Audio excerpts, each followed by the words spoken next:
ಈಗ ಒಂದು breaking news ಬರ್ತಾ ಇದೆ, ಏನು ಅಂತ ನೋಡೋಣ.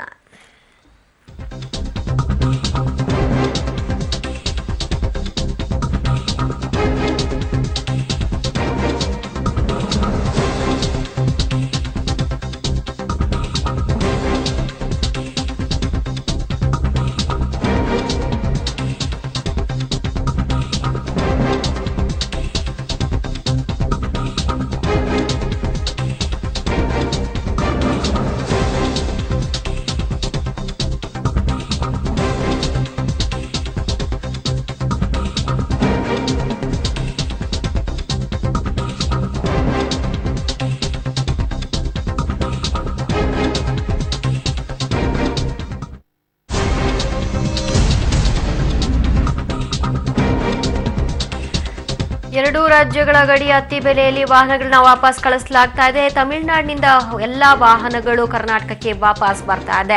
ತಮಿಳುನಾಡಿನ ಕಡೆಗೆ ಹೊರಟಿದ್ದಂತಹ ವಾಹನಗಳನ್ನ ಪೊಲೀಸರು ತಡೆಗಟ್ಟಿ ವಾಪಸ್ ಕಳಿಸಿರುವಂತಹ ವಿಚಾರ ಇದು. ತಮಿಳುನಾಡು ಸಿಎಂ ಜಯಲಲಿತಾ ಹೃದಯಾಘಾತವಾಗಿದ್ದಂತಹ ವಿಚಾರ ಹೊರಬರ್ತಿದ್ದ ಹಾಗೆ ಎರಡೂ ರಾಜ್ಯಗಳ ಗಡಿ ಅತಿ ಬೆಲೆಯಲ್ಲಿ ಹೈ ಅಲರ್ಟ್ ಘೋಷಣೆಯಾಗಿದೆ.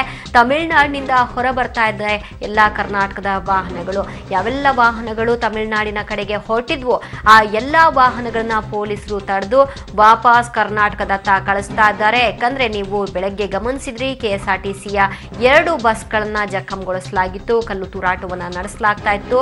ಇಂತಹ ಒಂದು ಸಹಜ ಪರಿಸ್ಥಿತಿ ನಿರ್ಮಾಣವಾಗುವ ನಿಟ್ಟಿನಲ್ಲಿ ಪೊಲೀಸರು ಒಂದು ಕಣ್ಣನ್ನ ಇಟ್ಟಿದ್ದಾರೆ. ಹೀಗಾಗಿ ಎಲ್ಲಾ ವಾಹನಗಳನ್ನ ವಾಪಸ್ ಕಳಿಸ್ತಾ ಇದ್ದಾರೆ. ಯಾವುದೇ ಅಹಿತಕರ ಘಟನೆಗಳಿಗೆ ಸಾಕ್ಷಿಯಾಗದಂತೆ ನೋಡ್ಕೊಳ್ಳಲಾಗ್ತಿದೆ. ಈ ಬಗ್ಗೆ ಹೆಚ್ಚಿನ ಡೀಟೇಲ್ಸ್ ಕೊಡ್ತಾರೆ ನಮ್ಮ ಪ್ರತಿನಿಧಿ ಅಂಬರೀಶ್. ಆನೇಕಲ್ ಸುತ್ತಮುತ್ತ ಯಾವ ರೀತಿಯಾದಂತಹ ಪರಿಸ್ಥಿತಿ, ವಾಹನಗಳ ಸಂಚಾರ ಹೇಗಿತ್ತು ಮತ್ತು ಈಗ ಹೇಗಿದೆ? ಈಗ ಏನಂತಂದ್ರೆ ಬೆಳಗಿನ ಜಾವ 3 ಗಂಟೆಯಿಂದ ಸಹ ಹೊಸೂರು ಮುಖ್ಯ ರಸ್ತೆಯಲ್ಲಿ ಸಾಗುವಂತಹ ಏನು ಕರ್ನಾಟಕದ ವಾಹನಗಳಿರ್ಬೋದು ಅಥವಾ ನೋಂದಾವಣಿ ವಾಹನಗಳನ್ನ ಹೊಸೂರು ಅಥವಾ ಕೃಷ್ಣಗಿರಿ ಬಳಿ ತಡೆದು ಏನು ವಾಪಸ್ ಕರ್ನಾಟಕಕ್ಕೆ ಕಳಿಸುವಂತದ್ದು ಕಾರ್ಯದಲ್ಲಿ ತೊಡಗಿರುವಂತ ಪೊಲೀಸರು.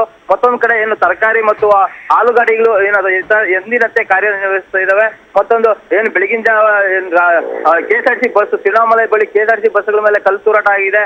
ಇದೆಲ್ಲ ಪೊಲೀಸರು ಸಹ ಸಾಕಷ್ಟು ಮುಂಜಾಗ್ರತಾ ಕ್ರಮಗಳನ್ನ ಕೈಗೊಳ್ತಿದ್ದಾರೆ. ಮತ್ತು ತಮಿಳುನಾಡಿಂದ ಬರುವ ವಾಹನಗಳು ಯಾವುದೇ ಸಂಚಾರಕ್ಕೆ ತೊಂದರೆ ಇಲ್ಲ. ಹಾಗಾದ್ರೆ ಬೆಂಗಳೂರಿಂದ ಕರ್ನಾಟಕ ಗಾಡಿಗಳು ತಮಿಳುನಾಡು ಹೋಗುತ್ತಿರೋದನ್ನ ತಡೆಯುವಂತ ಪೊಲೀಸರು. ಯಾಕಂದ್ರೆ ಅಲ್ಲಿನ ವಾತಾವರಣ ಏನಾದ್ರು ಕೆಎ ಗಾಡಿ ಕರ್ನಾಟಕದ ನೋಂದಾವಣಿ ಗಾಡಿಗಳನ್ನ ನೋಡಿದ್ರೆ ಅಲ್ಲಿ ಪ್ರತಿಭಟನಾಕಾರಿ ಗಾಡಿಗಳ ಮೇಲೆ ಅಥವಾ ಯಾರಾದ್ರೂ ಗಲಾಟೆಗಳಾಗುವ ಚಾನ್ಸಸ್ ಗಲಾಟೆ ಆಗುವ ಹಿನ್ನೆಲೆಯಲ್ಲಿ ಈ ಒಂದು ನಿರ್ಣಯಗಳನ್ನ ತಮಿಳುನಾಡು ಪೊಲೀಸರು ಕೈಗೊಂಡಿದ್ದಾರೆ ಅಂತಾನೆ ಹೇಳ್ಬೋದು ದಿವ್ಯಾ. ಇನ್ನು ಇದಕ್ಕೂ ಮುಂಚೆಯೇ ಪ್ರವಾಸಿಗರು ಹೋಗಿರ್ತಾರೆ, ಅವರು ವಾಪಸ್ ಬರುವುದು ಹೇಗೆ? ಆ ನಿಟ್ಟಿನಲ್ಲಿ ಅವ್ರನ್ನ ವಾಪಸ್ ಕರೆಸ್ಕೊಳ್ಳಿಕ್ಕೆ ಏನೆಲ್ಲ ವ್ಯವಸ್ಥೆಗಳನ್ನ ಮಾಡ್ಕೊಳ್ಳಲಾಗಿದೆ ಅಂಬರೀಶ್? ದಿವ್ಯಾ, ಖಂಡಿತ. ಯಾಕಂದ್ರೆ ಈಗಾಗಲೇ ಸಾಕಷ್ಟು ಪ್ರವಾಸಿಗರು ಏನು ಶಬರಿಮಲೆಗೆ ಹೋಗಿ ಅಲ್ಲಿನ ತಮಿಳುನಾಡು ಸುತ್ತಮುತ್ತ ಪ್ರವಾಸಿ ತಾಣಗಳಿಗೂ ಸಹ ಭೇಟಿ ಕೊಡ್ತಿದ್ದಾರೆ. ಹಾಗಾಗಿ ಪೊಲೀಸರು ಸಹ ಎಲ್ಲಾ ಪೊಲೀಸ್ ಠಾಣಾ ವ್ಯಾಪ್ತಿಗಳಿಗೂ ಒಂದು ಮಾಹಿತಿಯನ್ನು ರವಾನೆ ಮಾಡಲಾಗಿದೆ ಅಂತೇಳಿ ಪೊಲೀಸ್ ಮೂಲಗಳಿಂದ ತಿಳಿದುಬಂದಿರುವಂತದ್ದು. ಅಲ್ಲಿನ ಪ್ರವಾಸಿಗರು ಯಾರು ಇದ್ದಾರೆ ಆದಷ್ಟು ಬೇಗ ಕರ್ನಾಟಕ ಪ್ರವೇಶ ಮಾಡಬೇಕು ಅಂತೇಳಿ ಈಗಾಗಲೇ ಅವರಿಗೆ ಅಲ್ಲಿನ ಸ್ಥಳೀಯ ಪೊಲೀಸರು ಒಂದು ತಿಳುವಳಿಕೆಯನ್ನು ನೀಡುತ್ತಿರುವಂತದ್ದು ತಿಳಿದು ಬರ್ತಿದೆ. ಮತ್ತೊಂದು ಚೆನ್ನೈ ಮತ್ತು ಕೃಷ್ಣಗಿರಿ ಸಮೀಪದಲ್ಲಿರುವಂತಹ ವಾಹನಗಳು ಕರ್ನಾಟಕದ ಕೆಎಸ್ಆರ್ಟಿಸಿ ವಾಹನಗಳನ್ನು ಈಗಾಗಲೇ ಕರ್ನಾಟಕಕ್ಕೆ ವಾಪಸ್ ಕಳಿಸುವಂತಹ ಪ್ರಯತ್ನವನ್ನು ಸಹ ಪೊಲೀಸರು ಮುಂದುವರೆಸಿದ್ದಾರೆ ಅಂತ ಹೇಳ್ಬೋದು. ಯಾವ್ದಾದ್ರು ಬಸ್ಗಳಿಗೆ ಅಡ್ಡಿಪಡಿಸಿ ಸಮಸ್ಯೆಗಳಾಗಿರುವಂತಹ ಒಂದು ವರದಿ ಸದ್ಯಕ್ಕೆ ಏನಾದ್ರೂ ಲಭ್ಯ ಆಗ್ತಿದೆಯಾ, ಅಥವಾ ಆ ರೀತಿಯಾದಂತಹ ಪರಿಸ್ಥಿತಿಗಳಾಗೋ ಮುನ್ನವೇ ಪೊಲೀಸರು ಎಚ್ಚೆತ್ತುಕೊಂಡಿದ್ದಾರಾ?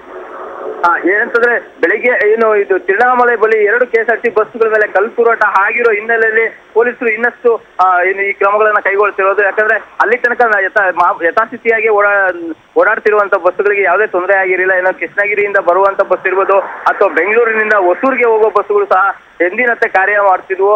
ಆದ್ರೆ ತಿರುವಣ್ಣಾಮಲೆಯಲ್ಲಿ ಬಸ್ಗಳ ಮೇಲೆ ಕಲ್ಲು ತೂರಾಟ ಆಗಿರೋದನ್ನ ಮನಗಂಡ ಪೊಲೀಸರು ಈ ಹಿನ್ನೆಲೆಯಲ್ಲಿ ಅಲ್ಲಿರುವ ಬಸ್ಗಳನ್ನ ಮತ್ತು ಕೆಎಸ್ಆರ್ಟಿಸಿ ಬಸ್ಗಳು, ಮುಖ್ಯವಾಗಿ ಕೆಎಸ್ಆರ್ಟಿಸಿ ಬಸ್ಗಳನ್ನ ಮೊದಲು ವಾಪಸ್ ಕಳಿಸುವ ಪ್ರಯತ್ನವನ್ನ ಈ ಪೊಲೀಸರು ಮಾಡ್ತಿದ್ದಾರೆ ಅಂತ ಹೇಳ್ಬೋದು. ಅಂದ್ರೆ ಬರೀ ಕೆಎಸ್ಆರ್ಟಿಸಿ ಬಸ್ಗಳನ್ನ ಮಾತ್ರ ಅವರು ತಡೀತಾ ಇದ್ದಾರಾ? ಖಾಸಗಿ ಬಸ್ಗಳ ಪ್ರವೇಶವನ್ನು ಕೂಡ ತಡೆಯಲಾಗಿದೆಯಾ, ಅಥವಾ ಖಾಸಗಿ ವಾಹನಗಳ ಪ್ರವೇಶವನ್ನು ಕೂಡ ತಡೀತಾ ಇದ್ದಾರಾ, ಹೇಗೆ? ಖಂಡಿತ ಏನಂತಂದ್ರೆ KSRTC ಬಸ್ಸುಗಳು ಪ್ರಮುಖವಾಗಿ KSRTC ಬಸ್ಸುಗಳು, ನಂತರ ಏನು ಖಾಸಗಿ ಬಸ್ ಇರ್ಬೋದು ಅಥವಾ ಟೆಂಪೋ ಟ್ರಾವೆಲ್ಸ್, ಟೂರಿಸ್ಟ್ ವೆಹಿಕಲ್ಸ್ ಇರ್ಬೋದು, ಎಲ್ಲಾ ವಾಹನಗಳನ್ನು KA ನೋಂದಣಿ, ಕರ್ನಾಟಕ ನೋಂದಣಿ ಇರೋ ವಾಹನಗಳನ್ನ ಅಡ್ಡಗಟ್ಟಿ ವಾಪಸ್ ಕಳಿಸುವಂತ ಪ್ರಯತ್ನವನ್ನ ಪೊಲೀಸರು ಮಾಡ್ತಿದ್ದಾರೆ. ಅದರಲ್ಲೂ ಸಹ ಏನಂದ್ರೆ ರಾತ್ರಿ ಹೋಗಿರುವಂತದ್ದು ಏನು ಬೆಂಗಳೂರಿನಿಂದ ಕೃಷ್ಣಗಿರಿ ಅಥವಾ ವೇಲೂರು, ತಂಜಾವೂರು ಈ ಕಡೆ ಹೋಗುವ ವಾಹನಗಳನ್ನ ರಾತ್ರಿನೇ ಹೊರಟಿರುವಂತದ್ದು ಏನು ಬೆಂಗಳೂರಿನಿಂದ KSRTC ಬಸ್ಸುಗಳು ಮೊದಲು ಆ ಬಸ್ಸುಗಳನ್ನ ವಾಪಸ್ ಕಳಿಸ್ತಿರೋದು.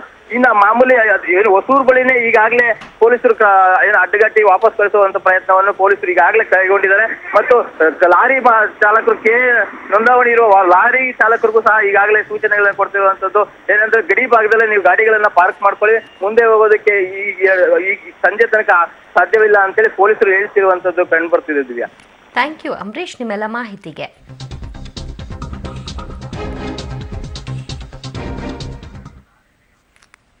ಈಗ ಒಂದು ಬ್ರೇಕಿಂಗ್ ನ್ಯೂಸ್ ಬರ್ತಾ ಇದೆ, ಏನು ಅಂತ ನೋಡೋಣ.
ತಮಿಳುನಾಡು ಸಿಎಂ ಜಯಲಲಿತಾ ಅವರ ಆರೋಗ್ಯದಲ್ಲಿ ಒಂದು ರೀತಿ ಗಣನೀಯ ಏರುಪೇರು ಕಾಣಿಸ್ತಾ ಇದೆ. ಹೀಗಾಗಿ ಎಲ್ಲ ರೀತಿಯಾದಂತಹ ವ್ಯವಸ್ಥೆನ ಕಲ್ಪಿಸಿಕೊಳ್ಳಲಾಗಿದ್ದು, ಕೇಂದ್ರದಿಂದ ಇಬ್ಬರು ಸಚಿವರು ಅವರ ಆರೋಗ್ಯ ವಿಚಾರಿಸಿಕೊಳ್ಳಿಕ್ಕೆ ಬರ್ತಾ ಇದ್ದಾರೆ ಅನ್ನುವಂತಹ ಮಾಹಿತಿ. ತಮಿಳುನಾಡು ಸಿಎಂ ಆರೋಗ್ಯ ಕ್ಷೀಣಿಸ್ತಾ ಇದ್ದು, ಜಯಲಲಿತಾ ಆರೋಗ್ಯ ಮತ್ತು ತಮಿಳುನಾಡಿನ ಪರಿಸ್ಥಿತಿ ತಿಳಿಯಲು ಇಬ್ಬರು ಕೇಂದ್ರ ಸಚಿವರು ಚೆನ್ನೈಗೆ ಆಗಮಿಸ್ತಾ ಇದ್ದಾರೆ. ತಮಿಳುನಾಡು ಗವರ್ನರ್ ಹಾಗೂ ಹಂಗಾಮಿ ಸಿಎಂ ಪನ್ನೀರ್ ಸೆಲ್ವಂರಿಂದ ಮಾಹಿತಿಯನ್ನ ಪಡೆದುಕೊಳ್ಳಿಕ್ಕೆ ಇಬ್ಬರು ಕೇಂದ್ರ ಸಚಿವರು ಆಗಮಿಸ್ತಾ ಇರುವಂತಹ ಒಂದು ಸುದ್ದಿ ಇದು.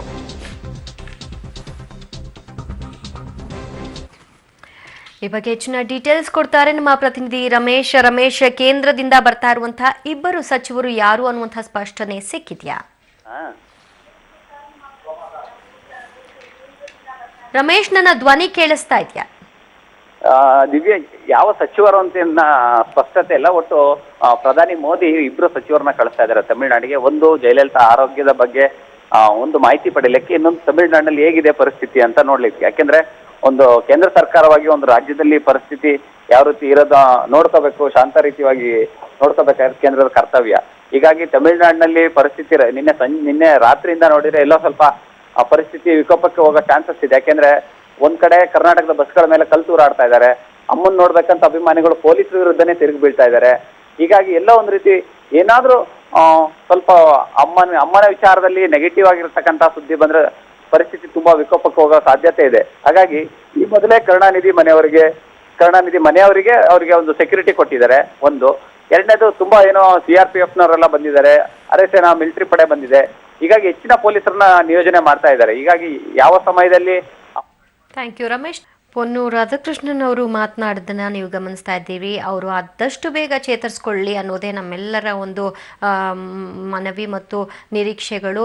ಆದಷ್ಟು ಬೇಗ ಅವರು ಗುಣಮುಖರಾಗಲಿ ಅನ್ನುವಂಥ ನಿಟ್ಟಿನಲ್ಲೇ ನಾವು ಕೂಡ ಕಾಯ್ತಾ ಇದ್ದೀವಿ ಅನ್ನುವಂಥ ಒಂದು ಮಾತುಗಳನ್ನ ಆಡಿದ್ರೆ ವಿನಃ ಯಾವುದೇ ರೀತಿಯಾದಂಥ ಸ್ಪಷ್ಟ ಚಿತ್ರಣ ಲಭ್ಯ ಆಗ್ತಾ ಇಲ್ಲ. ಯಾರು ಬರಲಿ ಹೋಗಲಿ, ಅಲ್ಲಿ ಅವರ ಆರೋಗ್ಯ ಸ್ಥಿತಿ ಸುಧಾರಣೆ ಕಂಡಿದೆಯಾ ಅಥವಾ ಯಾವ ರೀತಿ ಚಿಕಿತ್ಸೆಗಳು ಸಾಗ್ತಾ ಇವೆ, ಮುಂದಿನ ದಿನಗಳಲ್ಲಿ ಯಾವ ಚಿಕಿತ್ಸೆಗಳು ಬೇಕಾಗಬಹುದು ಅನ್ನುವಂಥ ಸ್ಪಷ್ಟತೆಗಳನ್ನ ಯಾರೂ ಕೂಡ ನೀಡ್ತಾ ಇಲ್ಲ. ಎಷ್ಟೊತ್ತಿಗೆ ಯಾರು ಹೊರಗೆ ಈ ಸುದ್ದಿಯನ್ನು ನೀಡ್ತಾರೆ ಅನ್ನುವಂಥ ನಿರೀಕ್ಷೆಯಲ್ಲೇ ಜನ ಕಾದು ಕುಳಿತಿದ್ದಾರೆ. ಆದರೆ ವೈದ್ಯರು ಈ ಬಗ್ಗೆ ಯಾವಾಗ ಅವರ ಹೆಲ್ತ್ ಬುಲೆಟಿನ್ ಅನ್ನು ಹೊರ ಹಾಕ್ತಾರೆ ಅನ್ನುವಂಥ ಒಂದು ಸುದ್ದಿಗೋಷ್ಠಿ ನಡೆಸ್ತಾರೆ ಅನ್ನುವಂಥ ಒಂದು ನಿರೀಕ್ಷೆ ಸಹಜವಾಗೇ ಇದೆ. ಓಕೆ, ನವೆಂಬರ್ 8ರಂದು ನೋಟು ನಿಷೇಧ ಬಳಿಕ ಪ್ರಧಾನಿ ಮೋದಿ ಈಗ ಬಂಗಾರದ ಮೇಲೆ ಬ್ರಹ್ಮಾಸ್ತ್ರ ಪ್ರಯೋಗಿಸಿದ್ದಾರೆ. ನೋಟು ನಿಷೇಧ ಆದ ದಿನದಂದೇ ಚಿನ್ನಾಭರಣವನ್ನ ಖರೀದಿಸಿ ಕಪ್ಪು ಹಣವನ್ನ ಬಿಳಿ ಮಾಡಿಕೊಂಡಿರುವ ವರದಿಗಳು ಕೇಳಿ ಬಂದಿತ್ತು. ಈ ಹಿನ್ನೆಲೆಯಲ್ಲಿ ಚಿನ್ನದ ಮೇಲೆ ಹೂಡಿಕೆ ಮಾಡಿರುವ ಕಾಳ ಧನಿಕರಿಗೆ ಬಿಸಿ ಮುಟ್ಟಿಸಿದ್ದಾರೆ. ಹಾಗಾದ್ರೆ ಚಿನ್ನದ ಮೇಲೆ ಯಾರಿಗೆ ಎಷ್ಟು ಮಿತಿಯನ್ನ ಇದೆ ಅಂತ ನೋಡೋಣ. ಜನ್ಧನ್ ಖಾತೆದಾರರ ಮೇಲೆ ಐಟಿ ಕೆಂಗಣ್ಣು ಬೀರಿದೆ.